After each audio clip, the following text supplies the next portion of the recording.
Alright, welcome to the discussion for the 16th story from the heart of the Jackals. J-tok. This story reveals a bit more of the Vo and takes place in a very strategically important structure in Jackal history. At the time the tale takes place, this battalion is completely isolated, way out of even enemy territory. So, Brumble, what did you think of it? I liked it. Not a lot of stuff happened, but it felt like there was stuff going on, like in the background. People were trying to figure stuff out and make do like you do a lot in that sort of situation. And then the guy, J-tok, woke up and he started messing about, kind of being a jerk. It was kind of funny, actually. Alright, did you pick up on the most important part of the story? A specific detail? Maybe something missing from other stories of its kind? Oh, I think when J-tok said he made the jackals, that got my mind racing. That they can breathe like normal people, because they do, but at some point, J-tok and some others, they got together and they made jackals for, I think. Well, they probably had a good reason. That's what I think. But like they made them one day. They just up and made the jackals for a reason. Yes. You did see it. Very good, little worm. Most youngsters don't pick up on that detail of the story. The jackals were made, crafted, and produced, put into service to achieve a set of goals.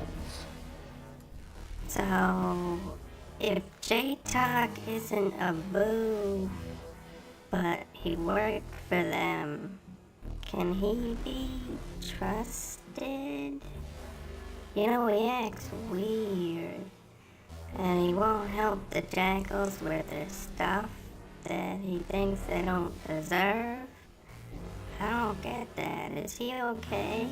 Should they be scared of beings like J-tok? Makes me wonder. Good questions. Very good work, Brumble. J-tok is a scientist. He was honest about that.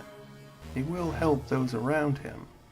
But we have to consider the situation he was in. The rings, the location of the story, were abandoned for a huge amount of time that we don't have any evidence to suggest we know anything about.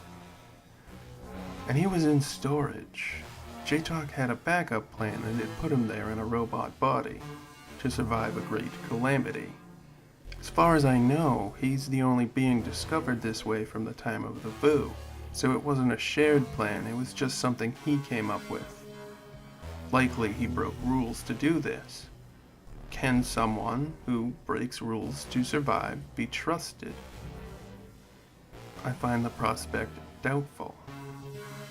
But we're not sure. There's not enough evidence yet to suggest whether he is good or bad, or even if those words really apply to someone like J-tok. Oh, he does say he's a troublemaker. He admits it to the girl. Uh-huh. And he wants stuff, but he doesn't really negotiate anything with the commander.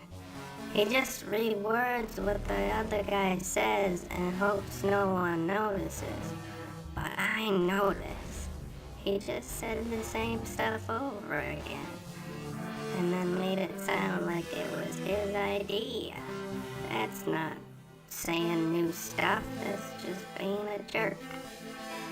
Excellent catch, little worm. Precise. Fantastic. J-tok does do exactly that. I'm pretty sure he used some sort of technique during his time at the rings to smooth out wrinkles to block him from his plans. He's not like the Fu. They're said to never have lied or deceived. They're still capable of tricking their enemies, but it's not clear in what ways they could or chose to. He's not evil per se. He's just extremely self-interested and tenaciously adept at his own survival, to more than a slight personal fault, in my opinion. Oh, that makes me a little worried.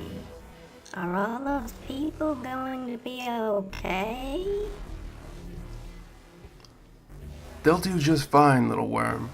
J-tok doesn't kill or endanger, he just withholds valuable information. Mostly, I think, because he's not sure who to trust and when. Remember, he was alive during a very chaotic time, the downfall of the Vu. That had to have reshaped him to an incredible degree. Okay, Lantern, I'm getting tired. I'm gonna do the extra. Is that okay? I know they can't hear you when you nod, Lantern, but I understand. Okay. Good night, everyone. Leave your comments down below. Like and share to help us grow. And don't forget, we encourage each and every one of you to stay safe out there. Bye-bye.